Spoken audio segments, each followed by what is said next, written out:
Dear Chairman, Congresswoman, Congressman, I'm Mykola Kuleba, the founder and CEO of Save Ukraine Rescue Network.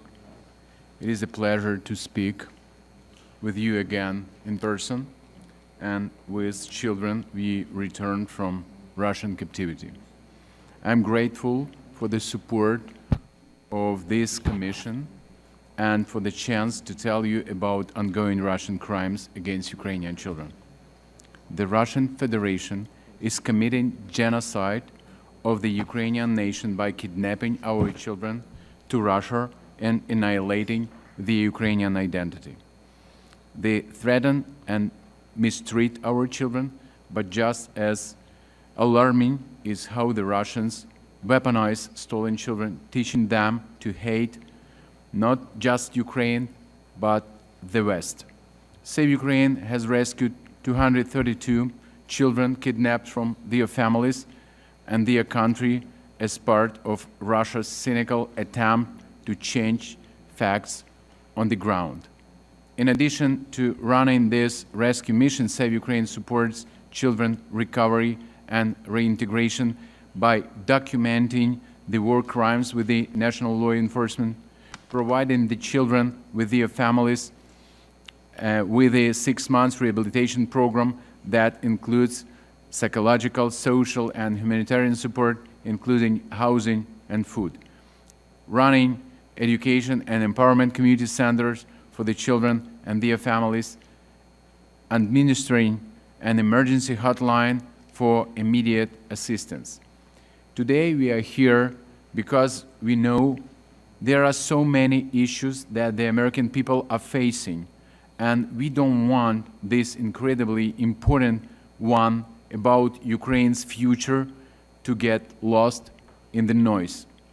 Over 19,000 children still need to be brought back home and reintegrated into society after their traumatic experience in Russia or in the occupied territories. But this figure is an estimate. No one knows the real number of displaced children.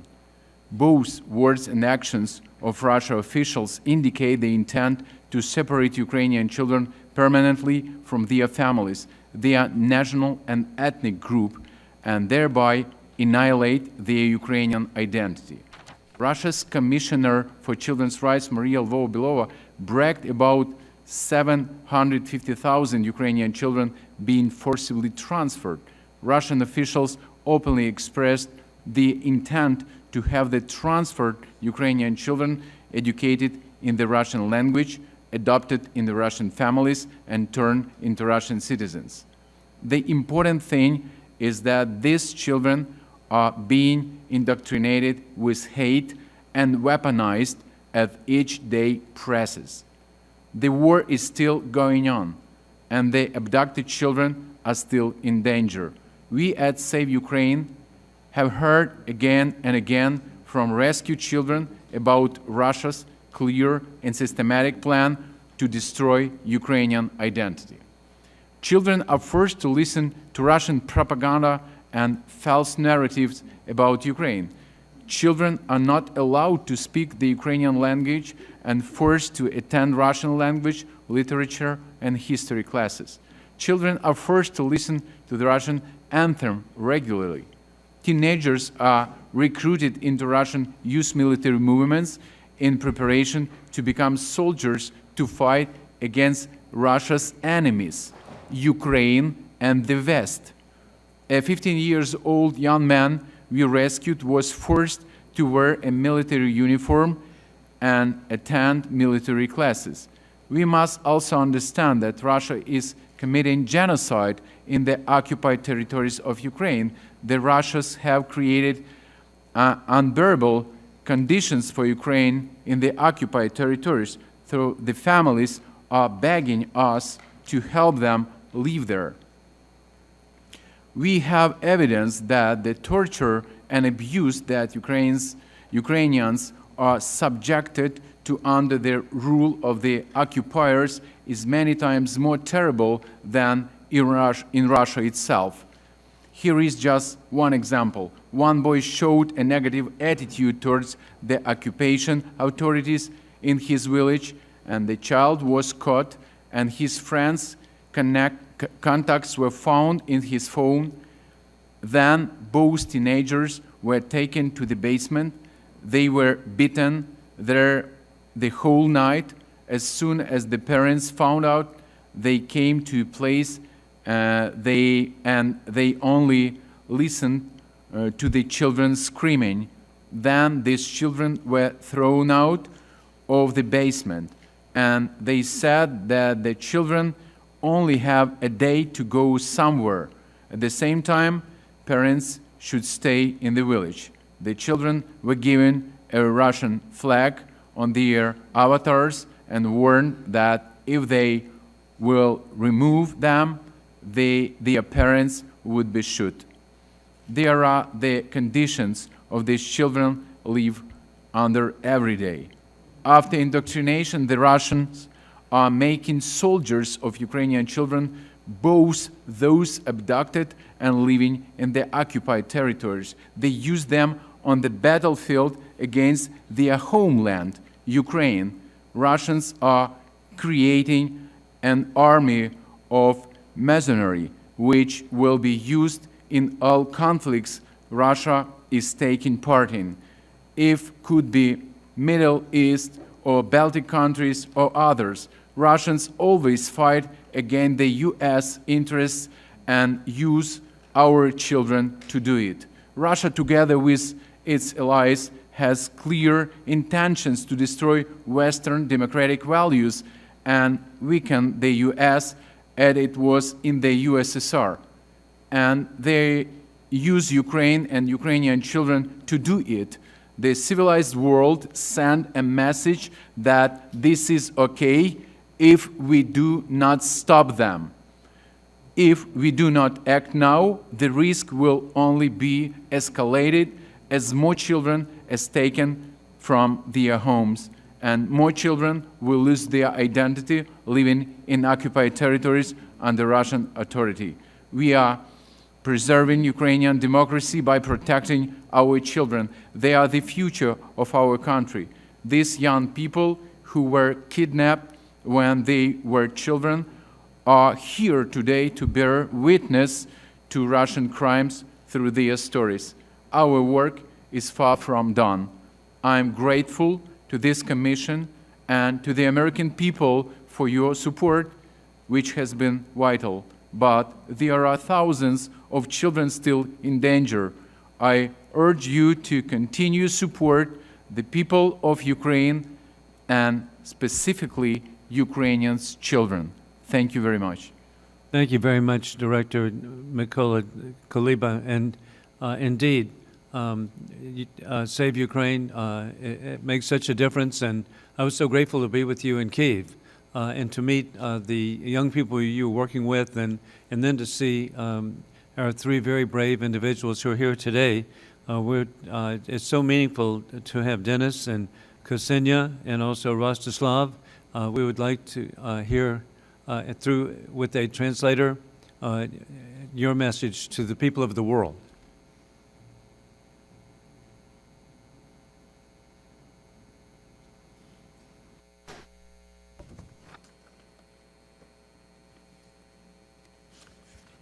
Вітаю. Мене звати Денис. Мені 18 років.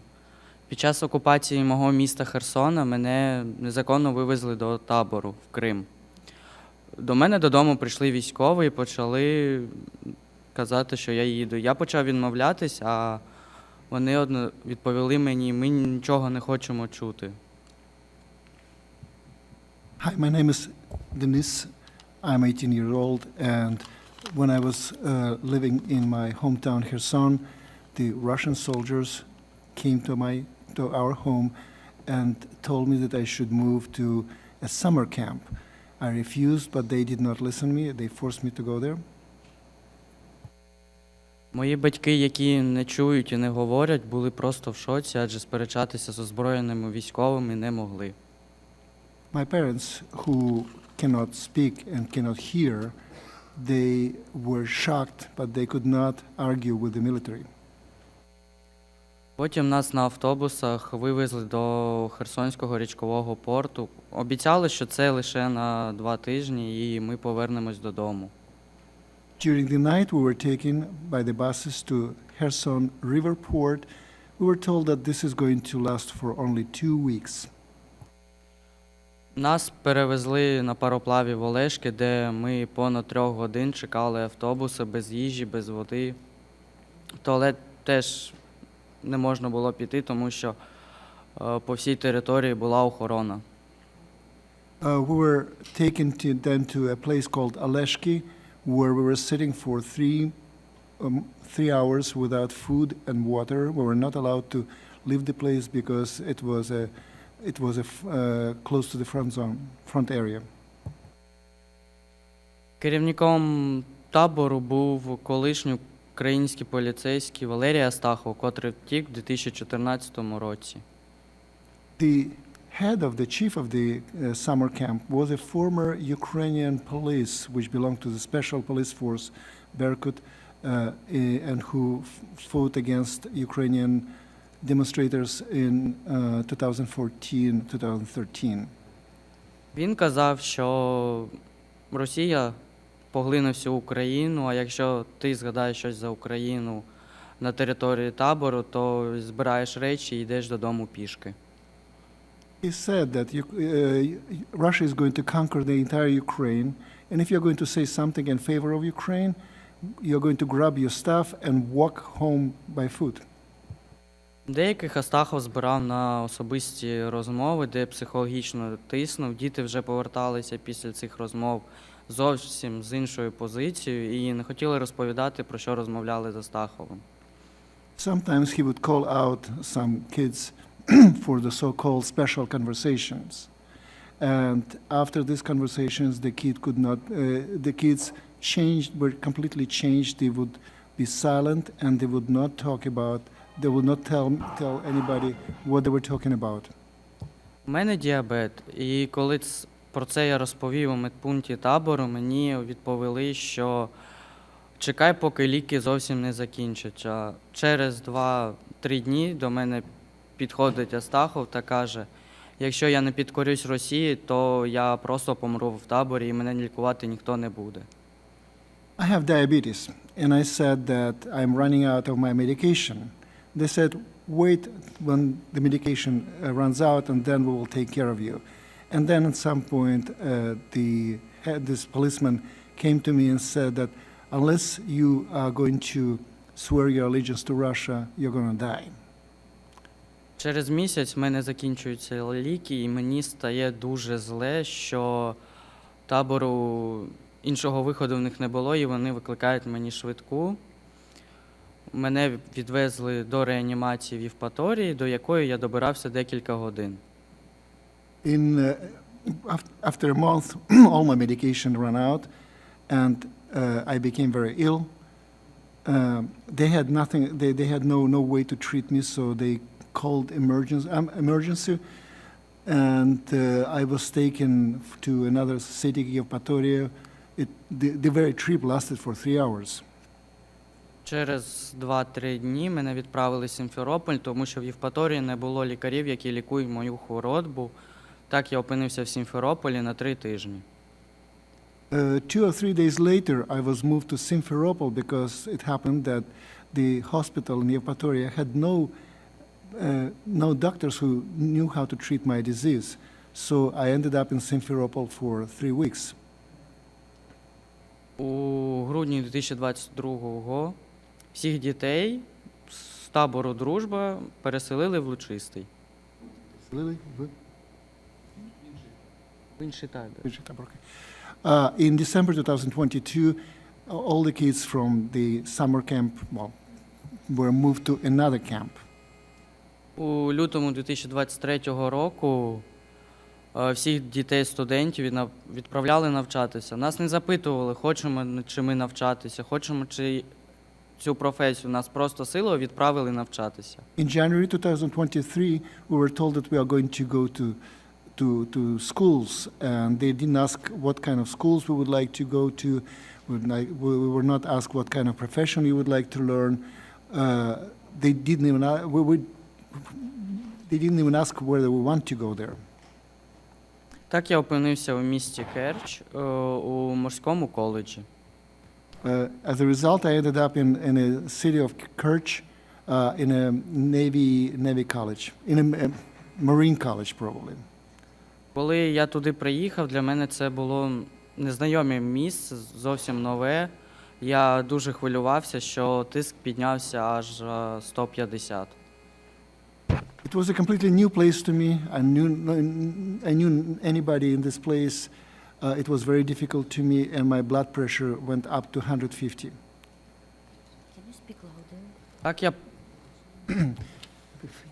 Так я провчився до кінця навчального року. На той момент мені було 17 років, і в мене постійно вимагали отримати російський паспорт. Я постійно відмовлявся, я не хотів бути громадянином Росії.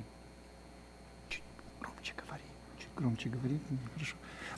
So I stayed there until the end of the year, and they were pressuring me all that time to accept Russian citizenship, and I was refusing it every time. Потім мені подзвонив друг та сказав, що є можливість повернутися додому з організацією Save Ukraine. Then suddenly I got a call from a friend who told me that I can get back to Ukraine via the organization, the network called Save Ukraine. Тоді я взяв з російського номера, позвонив на гарячу лінію і попросив про допомогу, що я хочу повернутися додому. So I called the hotline of Save Ukraine and asked for help to get home. Через декілька годин зі мною зв'язалися волонтери, і так як на той момент я не бачився з батьками 10 місяців, вони не могли за мною виїхати. Тому ми з командою Save Ukraine почали робити довіреність на маму мого друга. Given the fact that, so the volunteers from this organization got in touch with me, but given the fact that I haven't seen my parents for 10 months, my friends helped me to get in touch with the mother of a friend of mine who got the authority to represent my interests. Я, коли дізнався, що вона виїхала вже за нами, я просто стрибав від радощів. When she came to me, could not hide my happiness, my joy. На кордоні до мене причепилися ФСБшники, двічі допитували, двічі перевіряли телефон. When we were crossing the border, twice we were stopped by the FSB officers who were asking me all kind of questions and checking my cell phone. На кордоні вже з Україною, коли я побачив просто слово «Україна», я взяв в обійми важку сумку і просто закричав «Слава Україні!». And once we crossed the border and I saw the word Ukraine, I dropped my heavy bag and started to scream glory to Ukraine.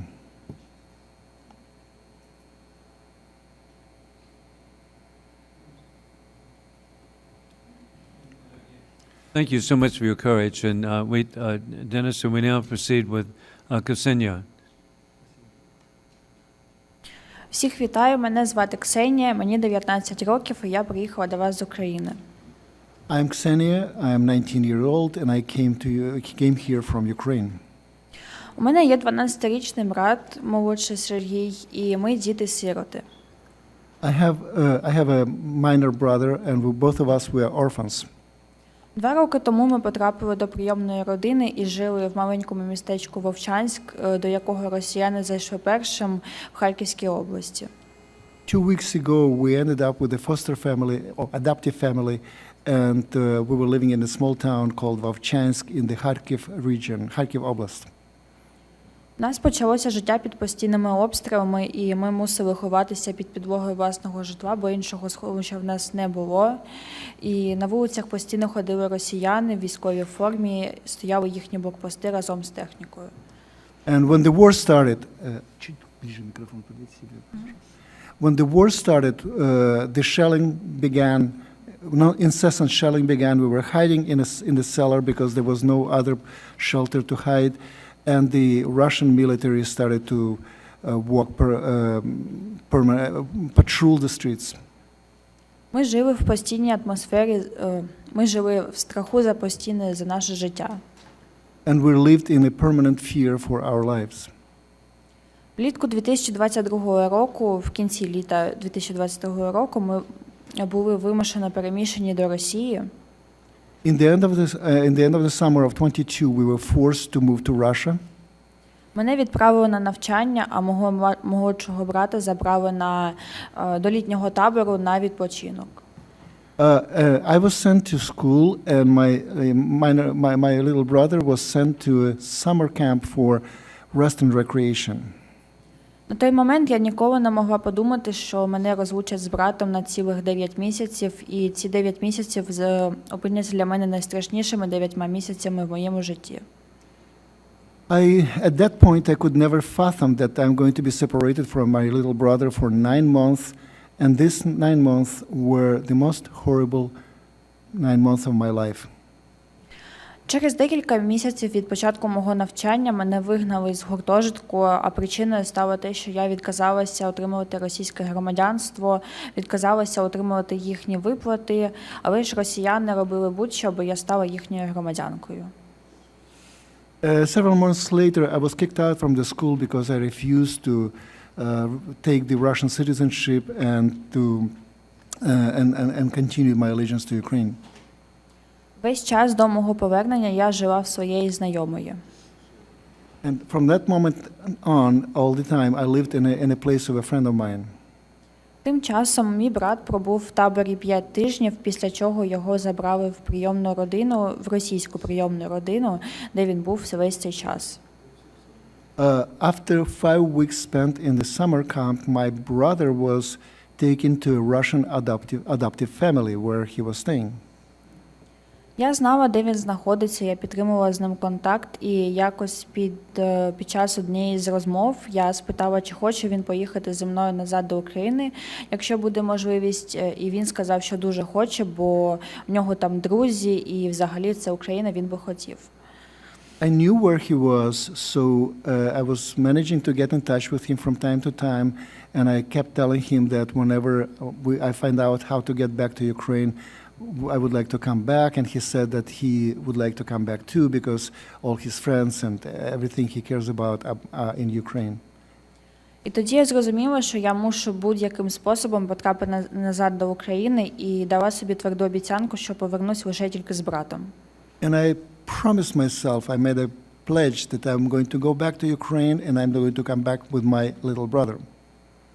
Я почала шукати різні способи і суто випадково дізналася про мережу порятунку Save Ukraine, яка допомогла мені зробити документи на брата, допомогла повністю з поїздкою і забиранням його. I started to look for ways to get back, and I found this network, Save Ukraine, who helped me to prepare paperwork for my brother and to help us both to get back. Звучить наче легко просто поїхати забрати брата, але на той момент росіяни почали психологічно тиснути на мого брата, казати, що він нікому не потрібен, що назад до України він не поїде, і в Україні немає майбутнього, і взагалі орудують нацисти. However, my brother went under very hard pressure. Russians kept telling him that nobody cares about him in Ukraine. There is no future in Ukraine, and Ukraine is run by Nazis. Я не стала звертати на їхні слова і на їхні дії з їхнього боку, то просто вирушила за братом. But I kept arguing and telling that this was not true. Коли я вже приїхала на місце, нам дали змогу порозмовляти з братом, але перед цим мене попередили про те, що він відмовляється їхати, і мені доведеться його вмовляти. However, and when I finally had a chance to see my brother, I was told that he refuses to go back to Ukraine and that I have a chance to talk to him. Я розмовляла з братом декілька годин, і за ці декілька годин я намагалась йому пояснити, що якщо зараз він зі мною не повернеться, то, ймовірно, він залишиться назавжди в Росії, і ми не зможемо бути разом. It took me several hours to explain to my brother that if he's not going to come back with me now, he's going to stay in Russia forever, and we will never be able to be together again. Через деякий час у нього перепитали, чи хоче він все ж таки поїхати, і він все ж таки погодився. Several hours later, I managed to convince him, and he agreed to come back with me. Незважаючи на виснажливу дорогу і страх, що ми мусимо залишитися жити в Росії, ми все ж таки дісталися України, отримали всю необхідну допомогу, і по приїзду ми повернулися до нормального життя. The way back was very hard. There were many difficulties, but we wanted to get back, and thanks to the assistance which we received, we came back to Ukraine and began a new life. Я хочу нагадати, що більше 19 тисяч дітей було вивезено насильно до Росії, і з кожним днем Росія продовжує це чинити. І також хочу подякувати Америці за те, що вона допомагає нам, нашій країні, в цій війні. I would like, in the end, I would like to remind you that 19,000 Ukrainian kids were taken out, brought to Russia, and that I also would like to thank the United States for helping Ukraine to stand in this war. Thank you. And thank you very much. And we're having votes, and so I look forward to hearing from Rostislav. But Ksenia, what a wonderful sister you are. So it should always be remembered. And in the interest of time, I certainly want to hear Rostislav, and I regret that we won't have time for questions. But hey, your testimony is more important than anything we could ask. God bless you. And Rostislav. Вітаю, мене звати.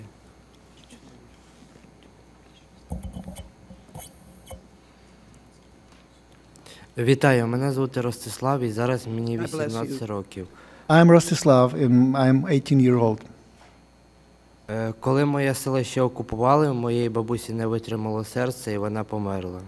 When our village was occupied by Russians, my grandma had a heart attack and she died. Наступний день приїхали росіяни та забрали мою маму в лікарню. Вона мала давнє психічне захворювання. My mother had a long mental disease, so the next day Russians came and took my mother to a hospital. На той момент мені стало дуже сильно страшно. And I was really scared. Наступні 4 місяці я прожив в окупації, було мало їжі, коштів. For the next 4 months, I lived alone under occupation regime. There was no much food or money. Потім, після 9 класу, я знайшов підробіток поратись на городі у знайомих. And after I graduated the 9th grade, I started to work at the orchard of my friends. Потім, коли росіяни зрозуміли те, що я залишився один, Once Russians realized that I was alone, на наступний день вони приїхали і сказали, що треба мені їхати вчитись, але я відмовився. they came to my place, to my house, and said that I need to go to Russia to study. I said no. Коли я відмовився, вони почали мені погрожували і казали те, що якщо я не поїду, то вони мене відвезуть невідомо куди, якийсь інтернат. When they started to threaten me, and they said that if I'm not going to go to Russia willingly, they're going to take me somewhere else, unspecified place, and live there. На наступний день вони приїхали та відвезли мене в Херсон. The next day they came again and took me to the city of Kherson. В Херсоні я провчився десь місяць. I spent there studying about a month. Потім сказали те, що треба їхати в табір, нібито на 2 неділі. And then they said that I need to go to a summer camp, allegedly for 2 weeks. Так як в мене не було вибору, те, що в мене нікого не було, то мені обов'язково треба було їхати. Since I had no choice and I was alone, I had no option but to go. Мене відвезли в табір в Євпаторію, в Дружбу. They brought me to a summer camp, Druzhba, in the city of Yevpatoria in Crimea. Там треба було співати російський гімн. Якщо ти цього не робив, то тебе карали. And they were supposed to sing their Russian national anthem, and if you would refuse, you you would be punished. Перший раз, якщо ти не співав, то ти писав доповідну, на наступний раз з тобою розмовляв Астахов, наглядач табору. For the first time, when you could not catch up with the words, they would make you a stern warning. But the second time, you would need to have a conversation with this Mr. Astapov, who was the former policeman and the head of this summer camp. На третій раз тебе саджали в ізолятор. Ізолятор – це кімната на 2 на 2, в якому є ліжко і все в решітках. Тебе нікуди не випускають, телефони не можна. And for the third time, if you do not sing the anthem, they put you into a cell, which is 2 by 2 meters, with the window covered by grill, and no telephone, no contacts. Я там був 4 рази, це взагалом 15 діб. I was there 4 times. Altogether, it was 35 days. Я в цьому таборі пробув 2 місяці, потім нас зібрали та сказали те, що ми їдемо в інший табір. So I spent in this camp 2 months, and then they told us that they are going to move us to a different camp. Нас відвезли в Лучистий, там по факту все те саме було, а приїжджала ще якась комісія. So the new camp was in the place called Luciste. The conditions were the same. However, there was some kind of commission which kept visiting this camp. Я там пробув 1,5 місяця, потім нас зібрали всіх студентів, які знаходились в таборі, і сказали, що треба їхати вчитись. I spent there a month and a half, and then all the schoolboys who were there, they told us that we are supposed to go somewhere to study. Нас не запитували, на кого ми хочемо вчитись, нам сказали те, що ви їдете і все. They didn't ask us questions, what would you like to study, where would you like to study, they just said, you're gonna go. Так я потрапив в Керчь, в морське училище. So I ended up in the same Navy school in Kerch, Там sailor теж, school. там теж треба було співати російський гімн. Говорили те, що треба робити російський паспорт, але я сказав те, що його робити не буду, я збираюсь повертатись до України.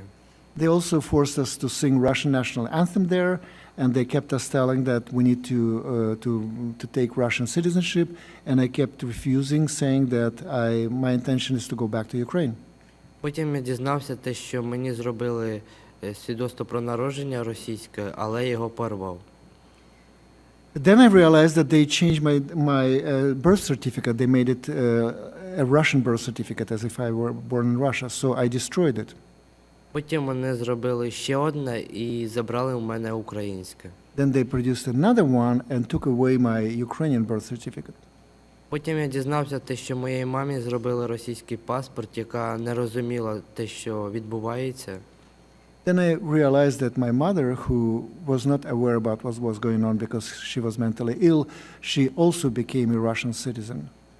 Вони постійно говорили те, що мені потрібно робити паспорт, те, що це обов'язково, але я говорив те, що я його робити не буду. They kept telling me that you got to get a Russian citizenship and this is obligatory, and I kept saying no. Я там пробув 5 місяців, потім мого друга мама дізналась те, що дізналась про благодійний фонд Save Ukraine і вирушила за нами. Коли вона приїхала, I spent there 5 months, and then a mother of a friend of mine, she learned about this network Save Ukraine, and she went to pick me up. When she came, я зібрав речі, думав те, що мене заберуть, але вони мене не відпустили. I immediately collected my stuff, and I thought that they will let me go, but they did not allow me to go. Вони поїхали, я залишився. Потім, коли гуртожиток закривався, мене відправили дитячий реабілітаційний центр. Instead, when the dormitory was closed, they sent me to in a children rehabilitation center. Я там пробув 2 місяці, там не можна було користуватись телефонами, тебе не випускали тільки вранці і ввечері. I spent there 2 months, and it was the life when you were not allowed to use telephone, you were not allowed to go out. They would let you out only early morning or in the evening. Їжа була жахлива, умови теж були жахливі. The food was horrible, and the conditions were horrible as well. Потім, коли гуртожиток відчинився, мене перевезли в гуртожиток. Я провчився місяць. And when the dormitory was reopened again, they moved me back to the dormitory, where I spent a month. Потім я просто звідти втік. Як саме я втік, я розповісти цього не можу. And then I ran away. Unfortunately, I cannot tell you the details of the way I ran away. Хочу нагадати те, що 19 тисяч дітей ще залишилось на території Росії. Хочу подякувати Америці те, що вона допомагає Україні. I would like to remind you that 19,000 other Ukrainian kids are still in Russia, and I would like to thank the United States for the assistance it provides to Ukraine. Rostislav, thank you for your courage, and Ksenia and Denis, the three of you are real superstars on behalf of the people of Ukraine, and so it shall always be cherished. And I want to thank Mykola. The American people need to look up about Save Ukraine, how you've saved children, saved their lives. And hey, as a grandfather, my 3 oldest grandchildren could be right there. God bless you. God bless Ukraine. We must